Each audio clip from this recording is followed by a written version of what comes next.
Hey there, it's Bonnie, and like a lot of people, I made a New Year's resolution for this year in 2019 to use less plastic. I made the same resolution back in 2018, but this year I want to help share what I'm doing with other people.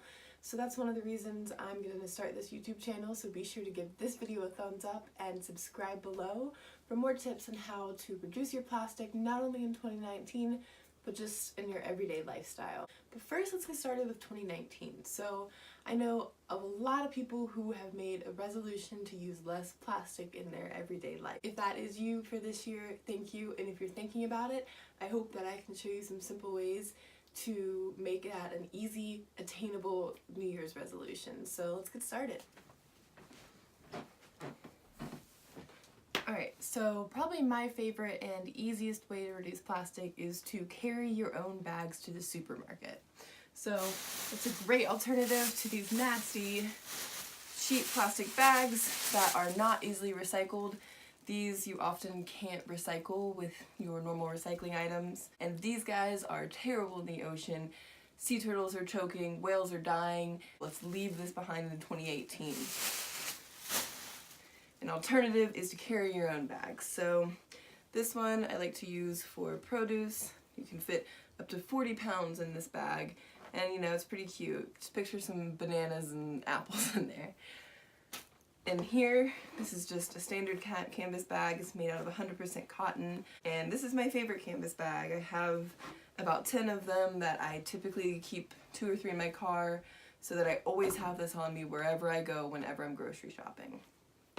Alright, so tip number 2 on how to reduce plastic is to carry your own cutlery. So this nice little pack I got from To Go Wear on Amazon. You can get it in different colors, and it's just a nice pouch that velcros open and has a nice set of wooden, it may even be bamboo, I'll double check on that, cutlery. It includes chopsticks, a knife, a spoon, a fork.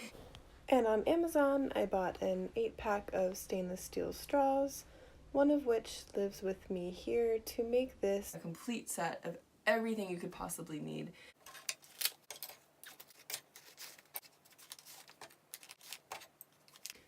Okay, so easy tip number 3 is to carry your own water bottles. I like glass because I just think it's really pretty. Stainless steel is a great option. Even a reusable plastic water bottle like a Nalgene is just as valid. I love my Nalgene because I have it covered in cool stickers that mean a lot to me, but on the average day I stick with my glass water bottle. And this is great because I never have to get a plastic water bottle if I'm out, and I drink a lot of water, so it's nice to always have this on me just for a quick sip. So tip number 4 is to always carry your own glass containers. So having a glass container is better than plastic because, one, you can just pop this thing in the microwave if you have leftovers. Plastic you don't want to microwave because it can leach chemicals into your food, but glass, you don't have to risk that. You just pop the top off and stick it in there. Also, I think glass just looks really nice and is a more sustainable alternative to plastic Tupperware.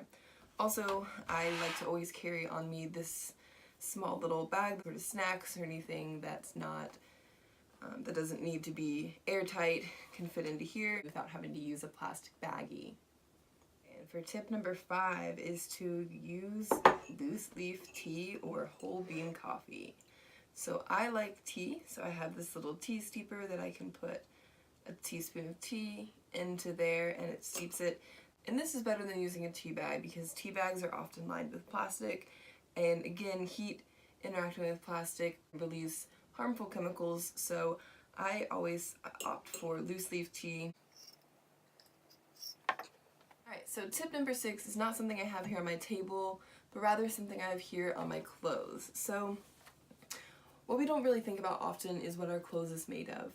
A lot of clothing nowadays is made from plastic materials, so think polyester, nylon, spandex. So what happens when you wash those clothes is thousands of tiny microfibers are released into your washing machine, and they are not being treated by wastewater treatment plants, but rather they go straight into the ocean and pollute the ocean environment as microfibers. And up to 90% of microplastics found in the ocean are microfibers.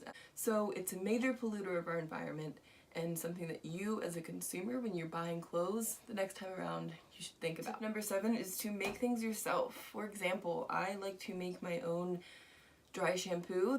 This is just a mix of cocoa powder and arrowroot powder. I need to make some more soon, so maybe I'll make a video on how to do that.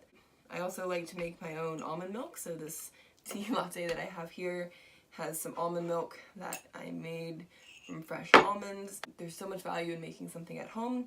You don't typically have any packaging, especially if you can find the things in bulk and you know what's going into it. So I definitely encourage making things from home. If you need tips and ideas, be sure to subscribe to this channel. So tip number 8 is also not here on the table, but it's something that is just important to talk about, which is reducing plastic packaging. So when you go to the store, try to find the produce that doesn't have any plastic packaging. A lot of things are ridiculous these days. I've seen apples wrapped in plastic, but that's ridiculous because apples have their own natural skin. Just think, can you buy that product in a more sustainable way that doesn't require as much packaging? Also, let's talk about Amazon. They use a lot of unnecessary packaging. So if you are an Amazon Prime member, I encourage you to add things to your cart and wait about a week before you buy something. That way you make sure you absolutely need it. You also may think of other things throughout the week that you want to add to that cart, and then it all comes in one package instead of multiple little packages. Alright, so tip number 9 is to think about your trash. So when I say that, I mean before you throw something away, think about how you could possibly reuse it or repurpose it into something new or regift it, donate it, or recycle it. Alright, and tip number 10 is to subscribe to this channel. So these are just a few examples of things that I use in my everyday life to reduce plastic, but I do a lot more than this, and I want to share it with you guys. So be sure to give this video a thumbs up and subscribe below for more things like this throughout the new year. And here's to using less plastic in 2019.